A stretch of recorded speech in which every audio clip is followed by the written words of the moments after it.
Olá, eu sou Roseliana e eu espero que esteja tudo muito bem com você.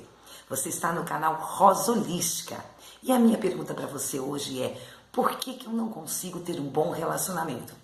Milhares de pessoas têm essa queixa e a gente vai entender um pouquinho e talvez um ponto de vista só que você pode tratar, cuidar e ter um olhar mais carinhoso para que essa dificuldade você consiga superar. Eu vou falar dentro do âmbito da visão da constelação familiar e como é importante a gente entender sobre as programações familiares e como se processa esse evento dentro de uma visão mais sistêmica. Por exemplo, você tenta se relacionar de todas as formas, né? Você presta atenção, escolhe o parceiro ou a parceira, você procura evitar os mesmos erros que você teve no passado, escolhendo a pessoa da melhor maneira possível, a situação, muitas vezes se subjugando a uma série de coisas para poder manter um relacionamento.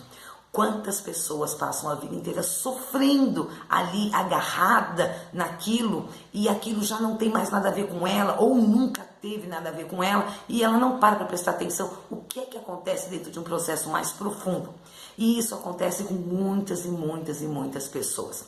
Eu vou começar a partir de hoje a falar mais de exemplos de casos em que a gente trata aqui dentro da constelação, para que você consiga entender e de repente até identificar aí o seu processo. Lembrando que o que eu vou contar hoje é embasado em uma sessão de constelação, porque são milhares os fatores que se apresentam dentro das constelações. E as pessoas que vêm assistir, elas conseguem se identificar com o processo e naturalmente só assistindo elas começam a resolver muitas coisas na vida dela ou ter um olhar para um tratamento e para que essa dificuldade ela ser eliminada de vez. Nós tivemos aqui presente, né, uma moça que veio constelar e a queixa dela era: eu não consigo ter um bom relacionamento com ninguém. E ela já tinha namorado com algumas pessoas, já tinha inclusive sido casada, mas ela não conseguia se sentir satisfeita, ela não conseguia se sentir pertencendo, né, a quem ela estava se relacionando. E não era só com o ex-marido, mas também com todos os relacionamentos. Como que ela identificou isso, né? Ela começava a se relacionar, ela parava a vida dela em função da outra pessoa, né? Então tudo dependia do humor da outra pessoa. E ela sempre ficava muito preocupada com o que o outro sentia por ela. Tanto é que eu perguntei para ela: mas você já parou para pensar o que você realmente sente por essa pessoa? Ou o que você sentiu por essa pessoa? Você realmente procurou avaliar se mesmo você sentindo isso, é legal esse relacionamento? É bom para você? E ela falou: nossa, eu nunca me perguntei sobre o que eu sentia na relação, porque o meu desejo maior era sempre saber que o outro sentia e se eu era adequada para o outro. Olha só como a gente pensa, né?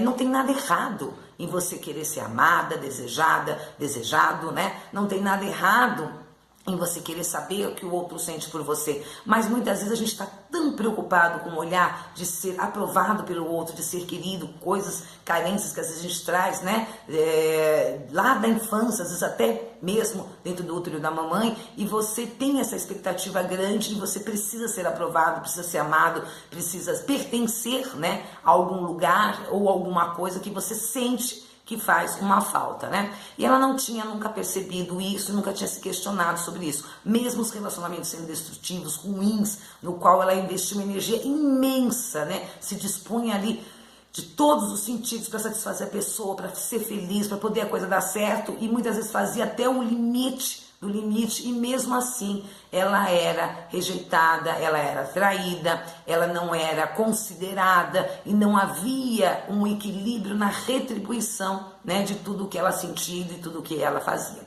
E quando nós fomos analisar, né, porque ela veio para constelar justamente a relação com o ex-marido, e quando nós montamos a dinâmica, né, nós percebemos o seguinte, né, que o ex-marido dela, ele era casado com a mãe. Olha que história louca isso. Deixa eu explicar direitinho, tá?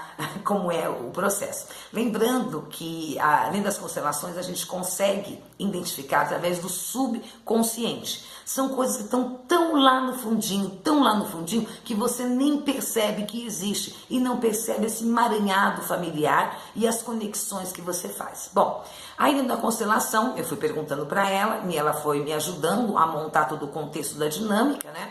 E o marido realmente era tudo para a família dele, né?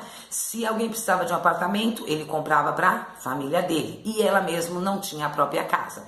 Se alguém ficava doente, era ele que parava todo o processo da casa dele, da família dele. Ia tudo investimento do tempo, do dinheiro, da atenção para aquele doente da família. Ou seja, tudo era ele. E aí, dentro do contexto, ela foi contando que o pai dele era uma pessoa muito difícil, né? Era alcoólatra, judiava muito da mãe dele e ele tinha muita raiva do pai por essa questão. E nesse momento que ele começa a ter entendimento e que ele observa o sofrimento da mãe, ele toma um partido, né? Ele vai para a salvação da mãe e ele se coloca no lugar do pai. Não é se coloca como homem, né? Sexualmente falando, mas de defensor, de cuidar dela, de uma série de coisas. E ao mesmo tempo ele desprezava a postura do pai. E ele também sempre tinha dificuldades financeiras justamente por essa condição de não aceitar o pai como era. Eu não estou dizendo que você tem que aceitar, mas aí a gente vai falar em um outro vídeo sobre essa coisa da gente estar ligado à origem e reverenciar a nossa origem, né? E ele tinha essa dificuldade toda. Então, se havia uma festa da família dela e da família dele, sempre a dele era mais importante, né? Ele nem fazia questão de frequentar a família dela e tudo mais. E ela sentia como se ela não pertencesse, né? A própria família que ela tinha criado com esse ex-marido, mesmo tendo filho com eles e tudo mais. E aí nós conseguimos perceber na dinâmica que o marido tinha tomado o lugar do pai, então ele era casado com a mãe. E como ele era casado com a mãe, ele não estava aberto para se relacionar, não só com ela, mas com nenhuma outra mulher.